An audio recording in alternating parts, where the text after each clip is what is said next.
सवाल ये है कि अगर राहुल गांधी को ट्रेटर बोला, राष्ट्रद्रोह बोला, देशद्रोही बोला संबित पात्रा ने, निशिकांत दुबे ने बोला, तो अगर आज प्रधानमंत्री की आर्थिक सलाहकार कमेटी में एक ऐसी शख्स काम कर रही है जिनको पैसा मिला, सीधे मिला या डायरेक्ट मिला ये बात नहीं है, पैसा मिला जॉर्ज सोरोस से, तो क्या अब देशद्रोह का मामला मोदी या शाह पर नहीं बनेगा? आज इस समय हम बातचीत करेंगे इस मुद्दे पर। हमारे साथ वरिष्ठ पत्रकार, पॉलिटिकल कमेंटेटर और दैनिक भास्कर के पूर्व पॉलिटिकल एडिटर हेमंत अत्री साहब हैं। हेमंत जी, आपका बहुत बहुत स्वागत है। Thank you so much for joining.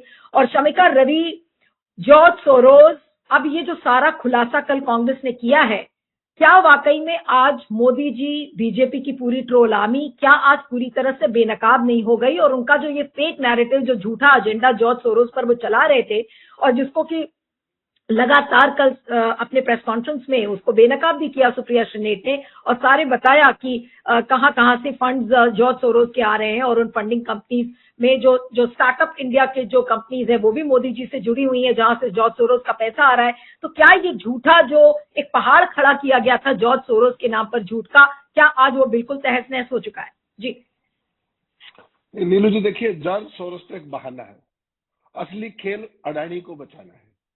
आज की तारीख में भारतीय जनता पार्टी, मोदी, शाह और पूरे का पूरा उनका संगठन और पूरा सिस्टम, एक तरीके से आप कहिए, एक तरीके से गौतम अडानी को बचाने के अलावा शायद उनको कोई काम ही नहीं बचा है। सरकार का काम नीति निर्धारण होता है, संसद चलाना होता है, सवाल जवाब करना होता है, वो कोई काम नहीं कर रहे। उनका एक सूत्रीय एजेंडा, अगर आप पिछले 10 दिन से देखेंगे, 11 दिन से, तो केवल एक एजेंडा है कि किसी तरीके से संसद की किसी कार्रवाई में गौतम अडानी का नाम ना आ जाए, और उसके लिए जो कुछ करना पड़े वो करें। ये जो शमिका रवि कह रही है, इसमें कोई बहुत महान बात नहीं, ये एक सामान्य चीज है। जॉर्ज सोरोस आके इंडिविजुअली लोगों को पैसे नहीं बांट रहे, ये तो तय सत्य है, इसमें कुछ भी ऐसा नहीं है। और बहुत सारी संस्थाओं को वो पैसा देते हैं, इसमें क्या खास बात है? पूरी देश के अंदर, पूरी दुनिया के अंदर इस तरह की एनजीओज है जो नेशनली और इंटरनेशनली फंडेड है। What is so great about it? इसमें राई का पहाड़ ये है कि जो संबित पात्रा जैसे जो कुपड़ लोग, जिनको एक टास्क दे दिया जाता है और वो किसी को भी ईमानदार, गद्दार, वो जो घोषणाएं करते फिरते हैं, उसमें तमाम जिन लोगों के आपने इंट्रोडक्शन में नाम लिए, वो इस देश का नया नैरेटिव बनाने का एक तरीका है। बेसिकली क्या है कि मैं सिर्फ एक बात पूछना चाहता हूं कि जो ये लोग कहते हैं कि राहुल गांधी भी गद्दार है, सोनिया गांधी का भी ये है, फलाना, सब बहुत, मैं कह रहा हूँ 100% सही है। तो ऐसी चीज, और जॉर्ज सोरोस देश का सबसे बड़ा ये है, देश को बांटना चाहता है। तो अभी तक जो 56 इंची मोदी जी हैं और जो सरदार पटेल गृह मंत्री जी हैं, उन्होंने जॉर्ज सोरोस के खिलाफ अब तक कितने मुकदमे दर्ज किए? सवाल ये आएगा ना कि अगर उनकी फंडिंग गलत है, वो भारत के टुकड़े टुकड़े करना चाहते हैं, भारत का विभाजन करना चाहते हैं, तो क्या सरकार का यह फर्ज नहीं बनता, केंद्र सरकार का, कि उनकी फाइनेंसिंग रोके, नंबर एक, इफेक्टिवली, और उनके खिलाफ पर्चा दर्ज करे ऐसी ताकतों के खिलाफ? तो आज तक क्या बीजेपी के किसी प्रवक्ता, बीजेपी के किसी रणनीतिकार ने जो कुछ कह करके भाग गए वो अलग बात है, संसद में कह दिया, इधर उधर कह दिया, क्या उन्होंने इस सवाल का जवाब दिया कि जॉर्ज सोरोस के खिलाफ अब तक देश में मुकदमा दर्ज क्यों नहीं हुआ, नंबर एक, और उनके एक्स्ट्राडिशन के लिए अमेरिका को कितनी बार लिखा गया और क्यों नहीं लिखा गया? सवाल तो यह आएगा ना। जो व्यक्ति विदेश में बैठ करके भारत की एकता और संप्रभुता को खतरा पैदा कर रहा है, भारत विरोधी गद्दारों से मिलकर, जिसमें वो राहुल गांधी का भी नाम लेते हैं, सोनिया जी का भी नाम लेते हैं, तमाम लोगों का नाम लेते हैं। अब ये जो शमिका रवि है ना, तो ये पहली है ना आखिरी है, विदेश मंत्री के बेटे का भी नाम है, और ऐसे तमाम लोग हैं जो हायर अप से, जो इस तरह की संस्थाओं में काम करते हैं। ये संस्थाएं कभी भी इंडिविजुअली किसी को पैसा नहीं देती है, एक सिस्टम है फाइनेंसिंग का, प्रोजेक्ट बनाया किसी संस्था ने, उसके क्रेडेंशियल चेक होते हैं, वो सारी चीजें होती है, और वो पूरी दुनिया में चलता है। तो मेरा तो सवाल ये है कि इन दोनों के रहते हुए, मोदी और शाह की कुर्सी पर रहते हुए, जॉर्ज सोरोस हिंदुस्तान की विरोधी गतिविधियों को फाइनेंस कर रहा है, संचालित कर रहा है अमेरिका में बैठ के, तो ये दोनों क्या कर रहे हैं? तो गद्दार कौन हुआ? गद्दार जो उनसे पैसा ले रहे हैं संस्थाएं, वो हुई, या उनको पैसा देने की इजाजत देने वाले हुए? ये सवाल तो देश को पूछना चाहिए ना। ये जो फॉल्स और फेक नैरेटिव क्रिएट किया जा रहा है, इसके बिटवीन दी लाइंस केवल एक बात है कि किसी भी तरीके से गौतम अडानी का नाम नहीं आना चाहिए संसदीय कार्रवाई में। उसके लिए आप भटकाओ, उसके लिए आप नैरेटिव को कुछ भी करो, उसके लिए चेयर का यूज करो, मिसयूज करो, जो करो, कुल मिलाकर के नीलू जी, ये जो चीज है, ये देश की लोग अब समझने लगे हैं। ऐसी बात नहीं है कि समझ नहीं रहे। अब समस्या ये है कि ये जिम्मेवारी किसकी है? ये केंद्रीय गृह मंत्री की जिम्मेदारी है। उन्होंने तमाम एनजीओ की फॉरेन फंडिंग पहले भी बंद की है, आपको ध्यान होगा। जो जो इनके एजेंडे में सेट नहीं होते, ऐसी सैकड़ों की इन्होंने पहले भी वो सारे जो लाइसेंस होता है उनका फॉरेन फंडिंग लेने का, वो बंद किए हैं इन्होंने। तो अब क्यों नहीं कर रहे? एक तरफ तो जॉर्ज सोरोस देश को मारने की चाल कर रहे हैं, कुचेष्टा कर रहे हैं, और ऊपर से वो फाइनेंसिंग स्टार्टअप से लेकर के तमाम जगह पे कर रहे हैं। तो बीजेपी की सरकार क्या कर रही है? केवल आरोपबाजी कर रही है, सबको देशद्रोही के सर्टिफिकेट बांट रही है, खुद ईमानदारी के साथ वो जो है सारे के सारे धोए वो लोग हैं। तो इस पूरे मंशा को समझना पड़ेगा कि भारतीय जनता पार्टी के पास अगर ये गोदी मीडिया ना हो तो आज की तारीख में इनके पास भागने की जगह नहीं है। ये जो सवाल मैं और आप पूछ रहे हैं, क्या ये सवाल देश की मुख्य धारा की मीडिया को नहीं पूछना चाहिए? लेकिन दुर्भाग्य से आज आप तो मुख्य धारा हो गए हैं और वो लोग हाशिए पे जा चुके हैं, क्योंकि वो सारे कीर्तन कर रहे हैं सुबह से शाम तक। आप देखिए, अविश्वास प्रस्ताव किसके खिलाफ आ रहा है? वाइस प्रेसिडेंट के खिलाफ। और मीडिया उठा के देखिए, मीडिया के कल सारे चैनल्स देखिए, वो ऐसा लग रहा है जैसे राहुल गांधी के खिलाफ अविश्वास प्रस्ताव आ गया हो। मतलब उल्टा है, वो मुद्दों की तह में नहीं जा रहे, नैरेटिव को एक तरीके से साइड स्टेप करके और जनता को गुमराह करने का जो बीड़ा उठाया है, ये इस देश में मतलब एक बनाना रिपब्लिक कहिए या क्या कहे, वो जो रेडियो रवांडा होता था, उस टाइप की सिचुएशन यहाँ क्रिएट कर दी है। ऐसे ही नेता, ऐसा ही मीडिया, ऐसा ही तंत्र, तो आप क्या करेंगे बताइए? जो लेकिन मूल मुद्दे हेमंत, हैं। मैं तो सोच रही हूँ कि अब गलती से भी उन्होंने अगर मान लिया है या क्या सोचकर माना, उनको लग रहा होगा कि भाई हमारी तो चीजें पकड़ जाएंगी। शमिका रवि ने मान ही लिया है। अब वो ये कह रही है कि भाई डायरेक्ट नहीं मिला मुझे, मैं तो वहां पर रिसर्च करती थी। तो क्या आप प्रधानमंत्री की जो सलाहकार कमेटी है वो क्या शमिका रवि को निकाल देगी? क्योंकि इतने बड़े झूठ का अगर पर्दाफाश कर दिया है, और बड़ी बड़ी स्टोरी तो यही है कि भाई प्रधानमंत्री की जो सलाहकार टीम में जो सदस्य हैं उन्होंने ही मान लिया कि सोरोस ने फंडिंग की है, तो ये तो पूरी चीज पलट गई। जो पूरा सोरोस का नैरेटिव था वो एक तरीके से पूरा टर्न हो गया है।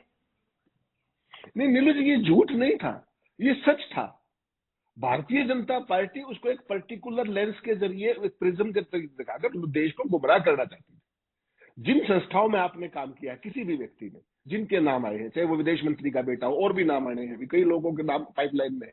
आपका जब फोन आया उसके बाद मैंने चेक किया तो इसमें कई और भी खुलासे होंगे। तो मेरा ये मानना है ये खुलासे हैं ही नहीं। जो व्यक्ति जहां पर काम कर रहा है, आपने देखा होगा पिछले दिनों एक न्यूज संस्था पे, अपने न्यूज क्लिक पे एक बार रेड हुई थी, क्या निकला उसमें से? कुछ निकला उसमें से? वो सारी चीजें ओपन एंड शट केस है। अगर कोई फाइनेंसिंग ले रहा है तो ओपन है, और नहीं ले रहा है तो भी ओपन है। ये तो एक राई का तिल का ताड़ बनाना, राई का पहाड़ बनाना। भारतीय जनता पार्टी इस काम की सिद्धहस्त कलाकार है। वो एक बात भूल जाते हैं कि उनके पास अगर सत्ता के जरिए खबरों की एक्सेस है, चाहे वो खबरों की एक्सेस है, चाहे वो आप जिसको कहते हैं प्रोपेगेंडा की एक्सेस है, तो जो विपक्षी दल है उनके पास भी एक्सेस है। तो कांग्रेस पार्टी ने वो करके दिखा दिया। और अभी तो केवल 2-3 नाम आए हैं, अभी तो बहुत सारे आए हैं। जब अभी मैंने पूछा उनसे तो उन्होंने कहा कि आप चिंता मत कीजिए, 1-2 दिन और वेट करिए, बहुत सारे नाम आने वाले हैं। तो मैं उन नामों से कोई बहुत हैरान नहीं हूंगा। एक ये सामान्य चीज है जो पूरी दुनिया में चलती है, यहाँ की बात नहीं है। जॉर्ज सोरोस से बीजेपी को दिक्कत हो सकती है, क्योंकि उन्होंने अल्पसंख्यकों को लेकर के हिंदुस्तान में मानवाधिकार आयोग को मानवाधिकार की स्थिति को लेकर 2020 में एक टिप्पणी की थी। तब से ये उनके शत्रु हो गए, वरना तो इनके सारे स्टार्टअप में अब भी पैसा आ रहा है, कहां दिक्कत है उसमें? और मैं तो ये कहता हूं कि जॉर्ज सोरोस अगर ऐसे व्यक्ति हैं, पर्सोना नॉन ग्राटा हैं, वो हिंदुस्तान के अंदर ये सब कर रहे हैं, तो why don't you launch an FIR against him? आप करिए उनके ऊपर यूएपीए लगाइए ना, लगाइए, आपके पास सबूत होंगे, पैसे आए हैं, पैसे तो आए हैं, वो कौन मना कर रहा है? तो आप उनके खिलाफ पर्चा दर्ज कीजिए, उनके खिलाफ वारंट करवाइए कोर्ट से, उनके खिलाफ उनको एक्सट्रेडिशन मांगिए आप, तब तो आप कुछ बात बने। आप राहुल गांधी को गद्दार कह के भाग जाते हैं, हाउस के अंदर बाहर करके भाग जाते हैं। आप मुझे ये बताइए, अगर राहुल गांधी के खिलाफ इनके पास एक लाइन का भी कोई सबूत होता, 1 रुपए का भी, तो आज राहुल गांधी बाहर होते क्या? आपको ऐसा लगता भी है? खुद प्रधानमंत्री ने राहुल गांधी और गांधी परिवार के बारे में किस किस तरह के अपशब्द और किस किस तरह की भ्रष्टाचार की बयानबाजियां नहीं की है, रॉबर्ट वाड्रा तक लेकर के। क्या उनमें से एक भी केस स्टेब्लिश हुआ आज तक? प्रधानमंत्री जी 10.25 साल से कुर्सी पे है, ये मत भूलिए। उसके बावजूद अगर कोई केस दर्ज नहीं हुआ, फिर राहुल गांधी की सदस्यता किस बात पे खारिज करनी पड़ी आपको? मानहानि के केस में 2 साल की सजा करवा के। तो आपको क्या लगता है कि जॉर्ज सोरोस से लेकर के इनमें से कोई एक भी लिंक स्टेब्लिश होता, चाहे वो एजीएल का मामला होता, चाहे दुनिया भर के केसेस जो ईडी और सीबीआई जो सोनिया से भी पूछताछ कर चुकी है, राहुल गांधी से पूछताछ कर चुकी है, अगर उनमें कोई आयोटा होता, कुछ आयोटा ऑफ ट्रूथ होता, तो क्या माँ बेटे या रॉबर्ट वाड्रा बाहर होते आज? आपको लगता है ऐसा? जिस तरह की ये सरकार है, तो सवाल तो देश की जनता को समझना पड़ेगा ना कि बीजेपी प्रोपेगेंडा क्या कर रही है और क्यों कर रही है। प्रोपेगेंडा इसलिए कर रही है कि विपक्ष को बदनाम किया जाए। अब वो कहते हैं कि संसद का सत्र आया, उससे पहले ये रिपोर्ट आ गई, जो गौतम अडानी वाली। अरे भाई, वो केस तो 3 महीने से चल रहा था लगातार, प्रोसीडिंग चल रही है कोर्ट के अंदर, न्यूयॉर्क कोर्ट के अंदर। संसद के सत्र का उसका क्या लेना देना है, बताइए आप। लेकिन क्योंकि आम आदमी वो सारी इंडाइटमेंट नहीं पढ़ता है, मैं और आप तो, मेरी तो आपकी मजबूरी है, हमें तो पढ़नी पड़ती है, सारे के सारे 54 पेज अपने को बैठ के पढ़ने पड़ेगा। तो आम आदमी तो नहीं पढ़ता, वो उस दिन का थोड़ी है, वो तो अक्टूबर का था, सेशन तो दिसंबर में आया है। लेकिन बीजेपी के पास चूंकि जवाब नहीं है गौतम अडानी का, तो वो क्या करें बताओ। वो कभी जॉर्ज सोरोस को पकड़ लाते हैं, कभी किसी और चीज को पकड़ लाते हैं। इनके पास बेसिकली हकीकत क्या है कि मैं तो ये कहता हूं कि गौतम अडानी के मामले में भी भाजपा गलत कर रही है। संसद के अंदर बहस कराने, देखिए तथ्य तो सारे पब्लिक डोमेन में है ना नीलू जी, इसमें तो कोई समस्या नहीं। जो ये संसद के परिसर में हो रहा है, मेरा ये मानना है एक जर्नलिस्ट के तौर पर, मोदी जी की छवि के लिए, भाजपा की छवि के लिए वो कहीं ज्यादा घातक है बनिस्बत इसके कि संसद के अंदर इस पर बहस हो जाए। विपक्ष अपनी बात कह ले अडानी के ऊपर और सरकार जवाब दे दे उसका, देना चाहे तो। और जो ये बाहर रोज जुलूस निकल रहा है, सैकड़ों सांसद घूम के, कभी स्टिकर पे मोदी जी का फोटो और कभी उस पे मुंह पे जो लगा करके, ये क्या चीज स्थापित कर रहा है। और Bharatiya Janata Party is on the back foot, they are on the defensive. तो ये मोदी जी की जो राजनीति सदा की थी कि अपना हमला करो और भाग जाओ, पहली बार वो ट्रैप में फंसे हुए हैं। उनको अडानी बिल्कुल। के जो चक्रव्यूह से बाहर निकलने का रास्ता नहीं मिल रहा, इसलिए कभी सोरोस को पकड़ लाते हैं, कभी किसी चीज को पकड़ लाते हैं। कोई भी चीज स्टेब्लिश तो नहीं हो रही ना। अगर स्टेब्लिश हो तो मैं तो कहता हूं पहले दिन सोरोस पे पर्चा दर्ज करना चाहिए था। और चूंकि संबित पात्रा सत्तारूढ़ पार्टी के इतनी ताकतवर सरकार के प्रवक्ता है, तो उनके कहने से पहले तो पर्चा दर्ज हो ही जाना चाहिए था, या उसके बाद हो जाना चाहिए था। प्रधानमंत्री जी भी जो संसद के अंदर बात करते हैं, जो बाहर रैलियों में बात करते हैं, ये वही अडानी है जिनको ये डिफेंड कर रहे हैं। आपको याद है उन्होंने क्या कहा था प्रधानमंत्री जी ने, कि अडानी और अंबानी से टेम्पो में भर भर के रुपए लिए हैं। प्रधानमंत्री कह रहा है ये, और उसके बावजूद उन दोनों पर्चा दर्ज नहीं होता। और प्रधानमंत्री जी ने स्पेसिफिकली कहा था, मैं आपको याद दिला दूं दर्शकों को, कि काला धन बोरों में भर भर के टेम्पो में आया है राहुल गांधी के पास। तो राहुल गांधी के खिलाफ भी पर्चा दर्ज होना चाहिए था, अंबानी के खिलाफ भी, अडानी के खिलाफ भी। क्योंकि प्रधानमंत्री हवाई फायर तो नहीं करते ना, प्रधानमंत्री के पास तो पूरा तंत्र है, आईबी रिपोर्ट करती है, सारी एजेंसीज उनके प्रति अकाउंटेबल है। तो प्रधानमंत्री जी इतने बड़े पद पर होते हुए जब ऐसी बात कर सकते हैं, तो संबित पात्रा और जिनके आप नाम ले रही हो संसद के अंदर, ये तो they are very small fries. तो आप उस एजेंडे को समझ लीजिए। जिस अडानी ने कथित तौर पर मोदी जी के शब्दों में बोरों में भर के टेम्पो में राहुल गांधी को काला धन दिया, कोट एंड कोट, वो अडानी को भाजपा और मोदी सरकार डिफेंड क्यों कर रही है? हाउसेज के अंदर उनकी चेयर डिफेंड क्यों कर रही है? उनका नाम आते ही nothing is going on record क्यों कहा जा रहा है? Why is BJP on the back foot? Can they reply? Sambit Patra ने अभी तक वहां भाषण दिए हैं, कभी वो नीलू व्यास को इंटरव्यू देकर दिखा दे, पता लग जाएगा, डिफेंड कर ले गौतम अडानी को। तो सवाल ये नहीं है नीलू जी, सवाल हेमंत जी, नहीं हेमंत जी, आज जब ये चीज सामने आई है कि शमिका रवि उस सोसाइटी में काम कर रही थी जहां पर जॉर्ज सोरोज ने पैसे दिए थे, अब ये जो पूरा पॉलिटिकल नैरेटिव बदल गया इस एडमिशन से कि हाँ भाई उन्होंने किया था, जॉर्ज सोरोज की जो ओपन सोसाइटी थी उसने फंडिंग की। कल सुप्रिया श्रीनेट ने बहुत सारे सवाल खड़े किए हैं, उस एक एक सवाल को मैं अब आपके साथ लूंगी क्योंकि आज उन सारी चीजों को यहाँ पे जोड़ा जाएगा शमिका रवि के इस स्वीकार करने के बाद कि भाई हाँ, जॉर्ज सोरोज ने उनकी इंडियन बिजनेस स्कूल को और तमाम जो जहां पे वो काम कर रही थी, रिसर्च कर रही थी, वहां पर जॉर्ज सोरोज ने फंडिंग की थी। कल पहला सवाल जो सुप्रिया श्रीनेट ने किया था वो ये था कि जॉर्ज सोरोज अगर देश विरोधी गतिविधियां कर रहा है तो उसका धंधा पानी हिंदुस्तान में क्यों चल रहा है? अब मोदी जी और शाह साहब इस पर क्या बोलेंगे? कल ये पहला सवाल था सुप्रिया श्रीनेट का। जी, तो कहां जवाब दिया उन्होंने? नहीं बोलेंगे ना, अब तक बोले ना आगे बोलेंगे। और मैं तो इससे आगे चल के कहता हूं, मैंने तो शुरुआत कहां से की कि अगर जॉर्ज सोरोस भारत विरोधी गतियों में संलिप्त है तो गृह मंत्री जी का मैंडेट क्या है? इमीडिएट, या किसी के पास कुछ पल्ले 2 रुपए मिले चाहे ना मिले, उसके ऊपर तो वो लगवा देते हैं, ईडी के पीछे लगा करके। आपको पता है क्या क्या मनी लॉन्ड्रिंग, सीधा मनी लॉन्ड्रिंग से तो धारा ही नहीं पता उनको। प्रधानमंत्री जी और मोदी जी, इनको अपने गृह मंत्री को दो ही धाराएं पता है, एक तो देशद्रोह की और दूसरी मनी लॉन्ड्रिंग की, चाहे किसी की जेब में चवन्नी ना हो।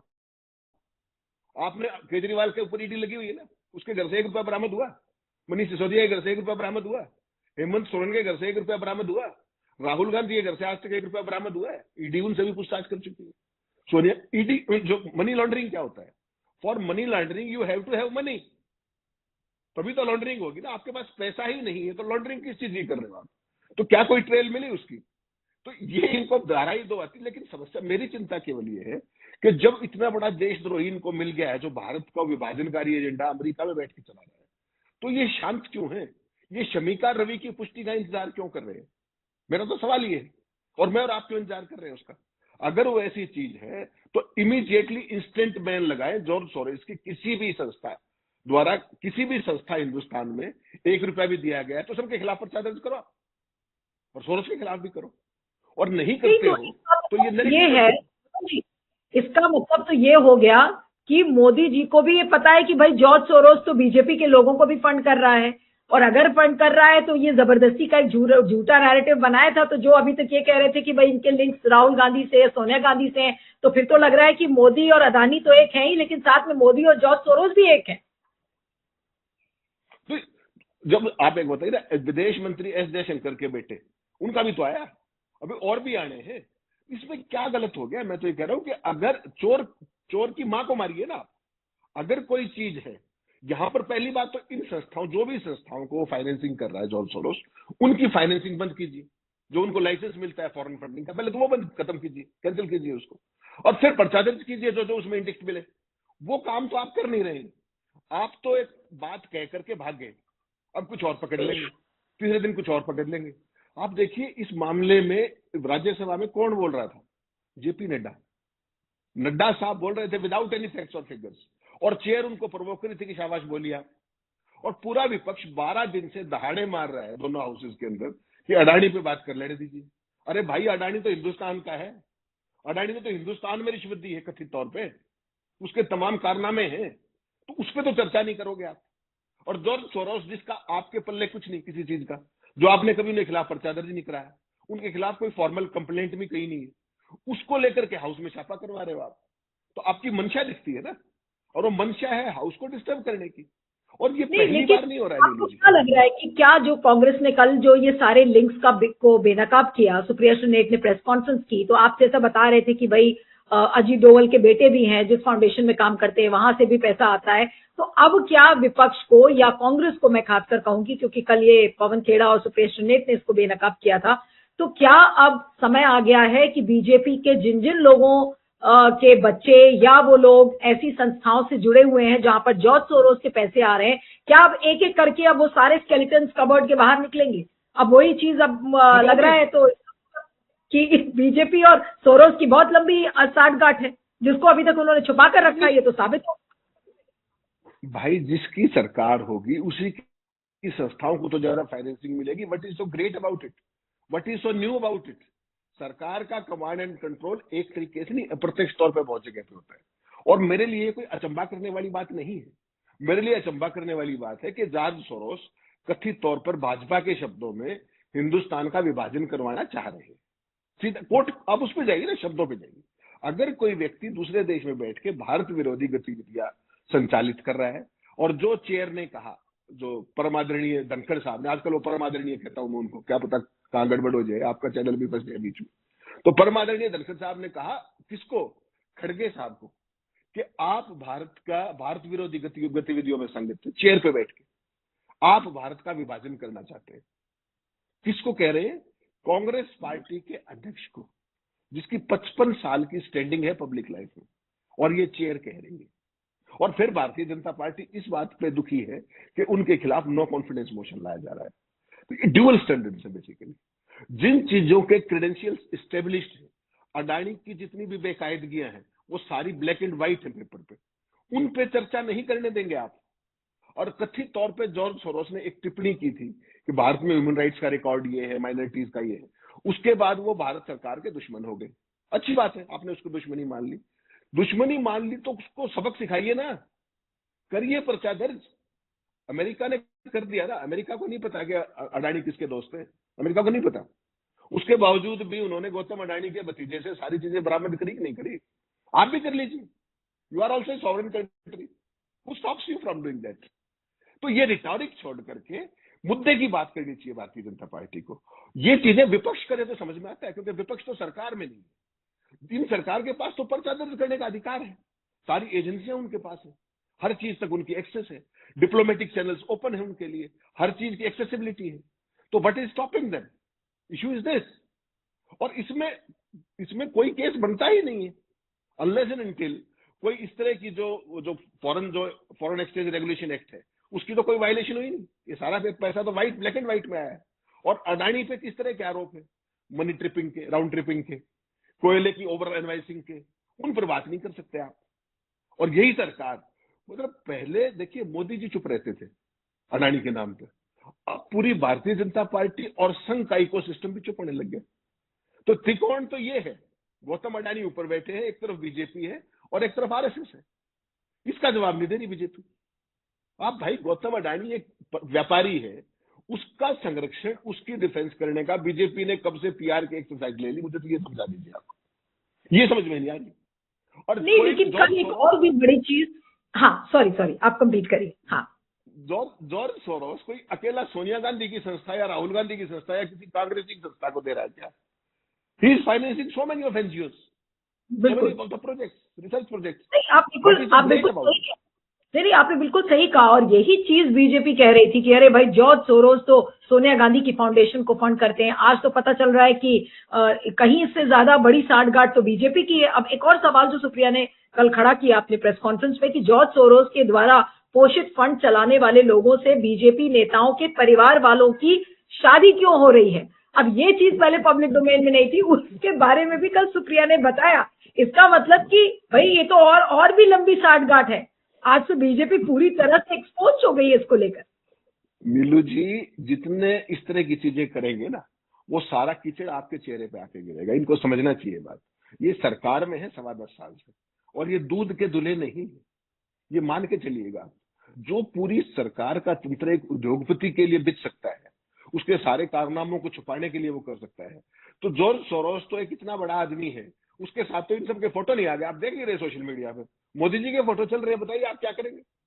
शादी ब्याह तो भाई बड़े लोगों में होता है। मेरी रात की तो कोई सोरोस की शादी नहीं कर रहा है, इन्हीं की कर रहा है ना, इन्हीं की होगी भी।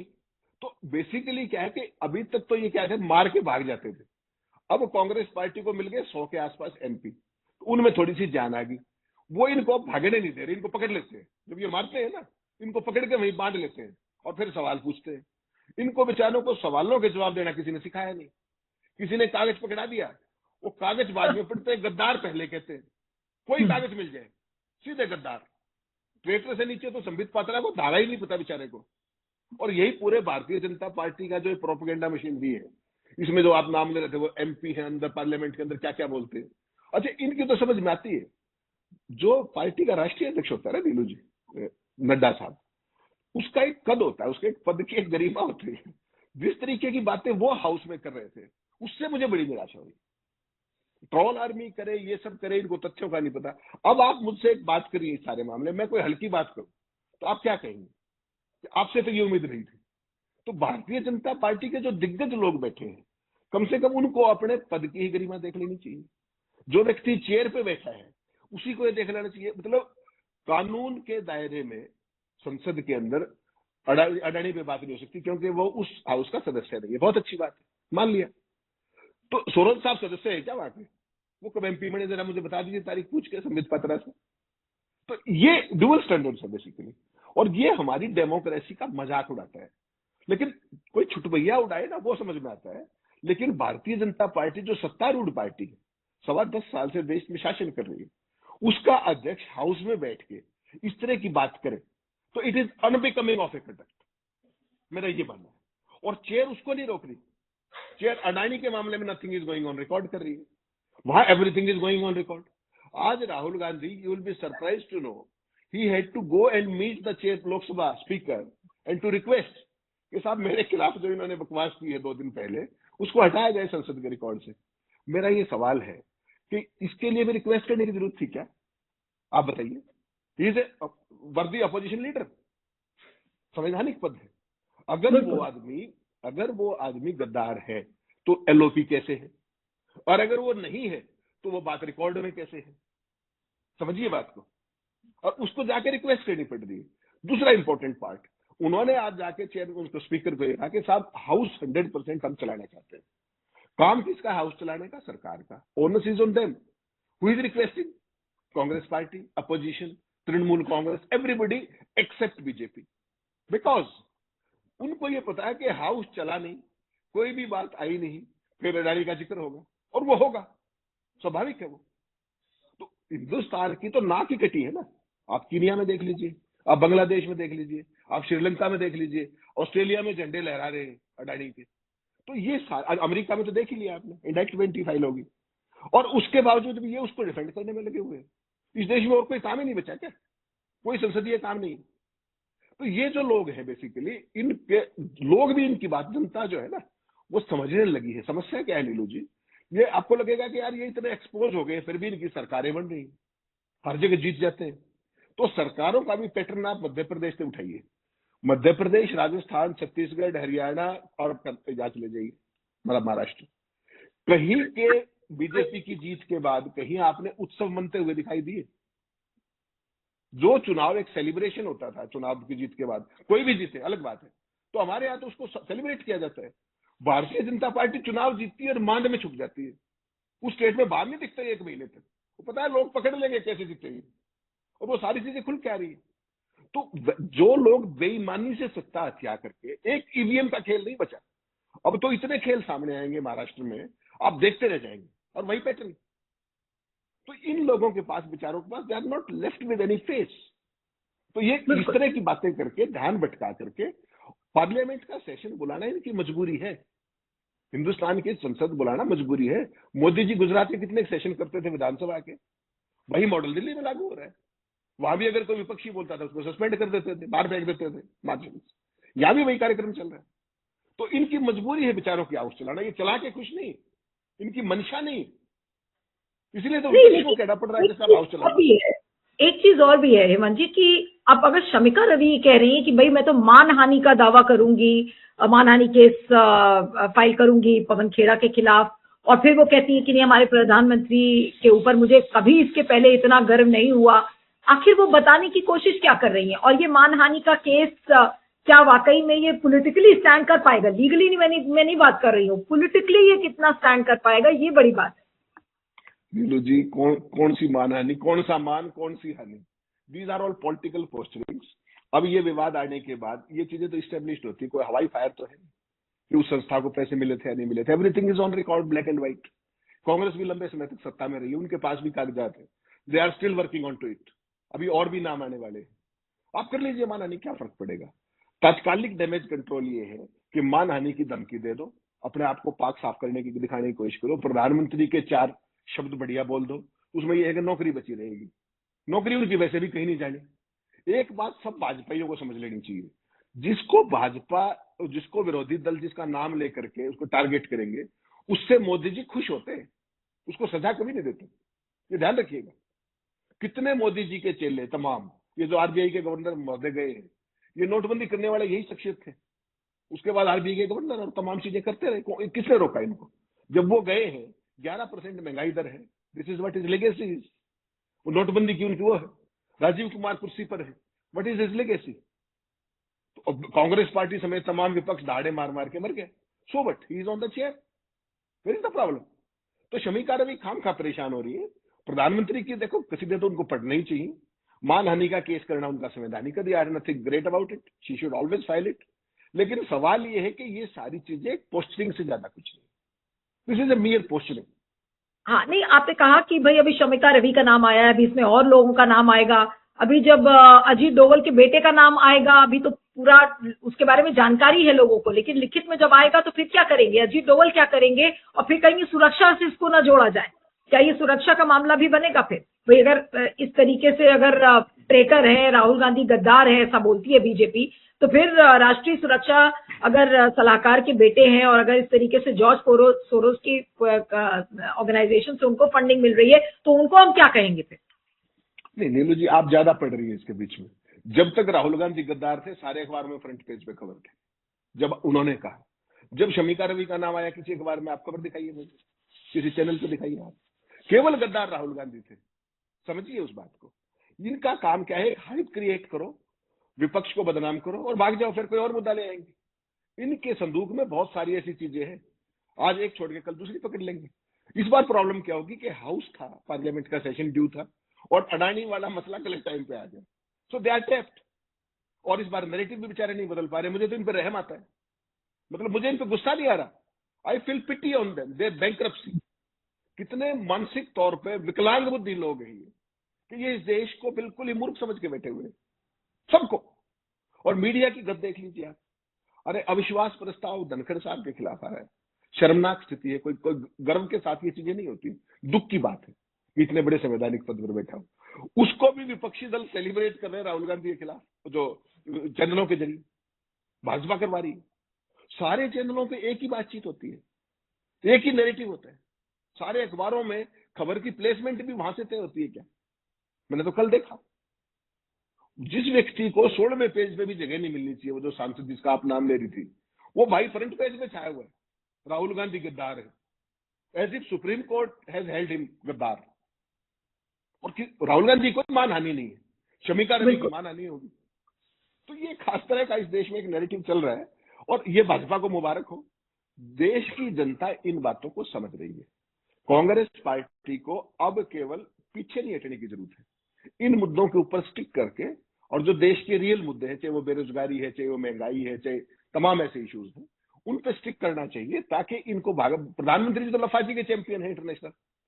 आज मैं सुबह फोटो देख रहा था उनके, राज कपूर के पूरे खानदान से मिल रहे हैं। राज कपूर साहब के 100वां जयंती आ रही है, पूरे खानदान से मिल रहे हैं। मणिपुर आज तक नहीं गए। वो किसान 65 साल का बुजुर्ग बैठा हुआ है बॉर्डर के ऊपर, उस पर आज तक किसी अफसर ने भी जाके उसका हालचाल नहीं पूछ लिया। उनको आज तक मीटिंग के लिए नहीं बुलाया, जबकि उनको प्रॉमिस किया था। तो this is a categorical and classic case of misplace priority of this government. किसानों की बात, क्योंकि पता है वहां आंदोलन की बात आएगी, तो संसद ही मत चलने दीजिए, बात खत्म। अब संविधान पे ये लोग चर्चा करेंगे, बताइए 13 तारीख से संविधान पे चर्चा है। जो संविधान को मानते ही नहीं वो संविधान पे चर्चा करेंगे। मेरी तो पीड़ा इस बात की। मुझे बताइए, इनका पैतृक संगठन जो है आरएसएस, वो कौन से संविधान की धारा किसके तहत, एक्ट के तहत रजिस्टर्ड है, वो बता दीजिए। क्या उनकी कोई मेंबरशिप है? क्या उनके कोई खातों का ऑडिट है? क्या उनका कोई इनकम टैक्स रिटर्न है? इनका पैतृक संगठन है वो। और ये लोग संविधान पर चर्चा करेंगे और देश सुनेगा भी। और ये भारतीय जनता पार्टी के लोग जो 100 साल से एक पर्टिकुलर नैरेटिव पेडल कर रहे हैं इस देश में, वो जो पार्टी जो संविधान से, जो अपनी आजादी के आंदोलन से निकली हुई पार्टी है, उसको गद्दार कहते हैं। और ये देशभक्त है। अगर ये देशभक्त है तो नेहरू जी, सरदार पटेल और वो सारे लोग, वो हिंदू महासभा से लेकर उन सारी संस्थाओं में क्यों नहीं थे? भगत सिंह और ये सब यहां क्यों थे वो कांग्रेस में? आज वो सारे इनके हो गए, नेहरू को छोड़ के बाकी तो सारे इनके हो गए। बिल्कुल, और इनका कोई फ्रीडम फाइटर आपको आज तक मिला हो तो वो बता दीजिए, एक का नाम बता दीजिए। एक सवाल और रह गया। हाँ, एक सवाल और रह गया हेमंत जी, जो कल सुप्रिया ने इसको भी किया था, क्योंकि अब हम लोग अलग अलग एस्पेक्ट्स जॉर्ज सोरोस से जुड़े हुए जितने सवाल थे सुप्रिया ने कल खड़े किए थे, सुप्रिया श्रीनेत, उन्होंने ये भी कहा था, एक तो शादी वाली बात आई थी कि भाई जॉर्ज सोरोस के पोषित फंड चलाने वाले लोगों के साथ जो बीजेपी के नेता हैं उनके आपसी संबंध शादी के मामले में हो रहे। उसके अलावा उन्होंने एक पॉइंट और भी रेज किया था कि जॉर्ज सोरोस द्वारा फंडेड लोगों के साथ नरेंद्र मोदी मंच क्यों साझा करते हैं। यानी कि अगर नरेंद्र मोदी के साथ मंच भी साझा कर रहे हैं, उन्होंने गौरव हिंडुजा और तमाम वो एस्पाडा और वो सारी कंपनीज के नाम बताए थे, अगर उन जैसे लोग मोदी जी के साथ मंच अगर शेयर कर रहे हैं, तो फिर क्या मोदी जी को ये लग रहा था या बीजेपी की ट्रोल आर्मी को ये लग रहा था कि ये चीजें कभी सामने नहीं आएंगी, कांग्रेस तो कभी इसका निकाल ही नहीं पाएगी कुछ, और उल्टा पड़ गया ये सारी चीजें? नीलू जी, उन्होंने बेचारों ने कितना ले लिया होगा जॉर्ज सोरोस से? 1,50,000, 2 लाख, 5 लाख, 1 करोड़। यहाँ तो अजीत पवार भी रोज मंच साझा करते थे। मोदी जी मना करते हैं कोई? मोदी जी कह के आए कि 70,000 करोड़ रुपया कोऑपरेटिव घोटाला, कह के आए ना। उसका मेन एक्यूज कौन था? Ajit Pawar. With in 48 hours वो किसके मंच पे था? और मोदी जी शपथ दिला रहे थे उसको। डिप्टी सीएम की दिलवाई नहीं आपने। अब असम का मुख्यमंत्री देख लीजिए, तो इन चीजों से इनको, आप तो जॉर्ज सोरोस के पीछे पड़े हुए कि उनके लोग, उनका फाइनेंस, उनका फला। What is so great about it? ये तो अजीत पवार इनका प्रतिभागी है भाई, गठबंधन का। कितने लोग, इनकी जो वॉशिंग मशीन और इनकी लॉन्ड्री के अंदर कितने लोग निकल के आ गए। मोदी जी सबके साथ मिलते हैं मंच पर, और अपनों से मिले से ना मिले उनसे ज्यादा शिद्दत से मिलते हैं। ये भी देखा होगा आपने, महकमे भी उनको ज्यादा बढ़िया मिलते हैं। अपनी पार्टी के जो इनके काडर थे वो तो बेचारे दरी बिछा रहे हैं। ये जो लॉन्ड्री से निकल के आए हुए माल तो ये खा रहे हैं। तो मोदी जी के लिए नथिंग ग्रेट अबाउट इट। वो जॉर्ज सोरोस की फाइनेंसिंग हो, कोई भी हो। इन भाइयों की किसकी फाइनेंसिंग थी? अजीत पवार को, उनको, अपने असम के मुख्यमंत्री को। ये तो सबसे बड़े वाले हैं। पूरी किताबें छापी थी इनके खिलाफ भारतीय जनता पार्टी ने, आपने मैंने पढ़ी थी। तो मोदी जी को भ्रष्टाचार पे कहां आपत्ति है? बताइए आप, कहां आपत्ति है? बिल्कुल। एक आखिरी सवाल बस करूंगी हेमंत जी कि अब क्या ये सारी चीजें मिलाकर यूएस की इंडाइटमेंट रिपोर्ट अदानी को लेकर, और अब जॉर्ज सोरोस की का जो एक्सपोजे अब आया है बड़ा कि भाई जॉर्ज सोरोस तो बीजेपी के लोगों को भी फंड देते हैं, लेकिन बीजेपी अभी तक झूठ बोल रही थी। क्या अब वाकई में बीजेपी के बुरे दिन अब शुरू हो गए हैं, मोदी शाह साहब के बुरे दिन शुरू हो गए हैं? कि ठीक है, अब चुनाव में धांधलेबाजी की खबरें एक तरफ, फिर अदानी का घूसखोरी, और अब ये जॉर्ज सोरोस के ऊपर जो इतना बड़ा झूठ बीजेपी ने सालों से बोला, आज वो भी बेनकाब हो गया, जिसमें कि उन्हीं की मेंबर पीएमओ की जो शमिका रवि ने खुद एक्सेप्ट कर दिया कि हाँ भाई सोरोस ने तो फंडिंग की थी जहां वो काम करती थी। नहीं नीलू जी, कुछ भी ऐसे ना कोई अच्छे दिन है। बीजेपी के तो अच्छे दिन है। बुरे दिन तो हमारे लोगों के हैं, इस देश के हैं, जो चल रहा है देश में लगातार, इस लोकतंत्र के बुरे दिन। हकीकत की बात तो ये। बुरे दिन कब आते हैं? मीडिया जो इस देश का है, केवल वो एक दिन अगर अपना काम कर दे जिसके लिए वो मैंडेटेड है, तो इनको भागने की जगह कम पड़ जाएगी। लेकिन हकीकत क्या है, वो नहीं करेंगे। और इनकी अब जो है, आप इसमें केवल स्थिति में इतना बदलाव हुआ है कि विपक्ष को थोड़ी सी आवाज बुलंद हुई है, नए फिगर्स, नए डेटा के कारण। जो उनकी 100 सीटें कांग्रेस की आ गई, विपक्ष की 235 सीटें आ गई। उसमें क्या था, ये आने पहले विपक्ष को ये दबा लेते थे संख्या बल के आधार पर। अब ये उसको उस तरीके से कुचल नहीं पा रहे हैं। तो इनकी जो बंद मुट्ठी के अंदर तमाम जिन घुसे हुए थे, अब वो जिन धीरे धीरे निकलेंगे, स्वाभाविक है। ऐसा नहीं है कि वो कांग्रेस पार्टी पहले नहीं लड़ रही थी या विपक्ष पहले नहीं लड़ रहा था, उनकी बात सुनी नहीं जा रही थी। अब ये तो जॉर्ज सोरोस वाला दिन है। आपको क्या लगता है, कोई भी समझदार व्यक्ति जो इन्होंने ये प्रोपेगेंडा खड़ा किया, वो इसका बिटवीन द लाइंस मतलब नहीं समझ रहा था क्या पहले दिन से? ये मुझे और आपको बताने की जरूरत है। देश की जनता ना समझ नहीं है, इन्होंने समझ लिया है उसको। मैं और आप तो, जितने हमारे दर्शक देख रहे हैं, वो मेरे से आपसे ज्यादा ज्ञानी और विद्वान है। उन सबको पता है क्या हो रहा है। लेकिन इनका क्या है कि आप कह लीजिए जो कुछ कह रहा है तो मानेंगे ही नहीं, अखबार में छपेगा ही नहीं, नैरेटिव बनेगा ही नहीं। लेकिन अब वो दिन जाने वाले हैं, अब वो सारी चीजें होंगी। मेन स्ट्रीम मीडिया नहीं कर रहा तो सोशल मीडिया पे आप कर रहे हैं ना, लाखों लोग देख रहे हैं ना। तो ये भी, इसमें समय लगता है, लेकिन ये जो बुनियाद खड़ी हो रही है, ये बहुत पुख्ता बुनियाद है, क्योंकि इसमें एजेंडा नहीं है, इसमें तथ्य है। और वो तथ्य अगर ना होते तो भाजपा उसका जवाब देती। अब इसका क्या जवाब देंगे आप? पैसे लिए या नहीं? तो उन्होंने कह दिया लिए साहब, कहां दिक्कत है उसमें? मानहानि की बात कर लो, जो भी कर लो, but this is a matter of fact ना। और वो फिर सारी ट्रेल स्टेब्लिश होगी। इनका कौन सी चीज स्टेब्लिश हुई ये बता दीजिए। ये तो जॉर्ज सोरोस को लेके इन्होंने तो पंगा मोल ले लिया, इन्होंने तो मोदी को बेनकाब करा दिया। तो ये नासमझ लोग हैं, इसलिए मैं इन पर रहम करता हूं। ये रहम के पात्र। चलिए, आपका बहुत बहुत शुक्रिया Hemant ji. Thank you so much for joining. Thank you.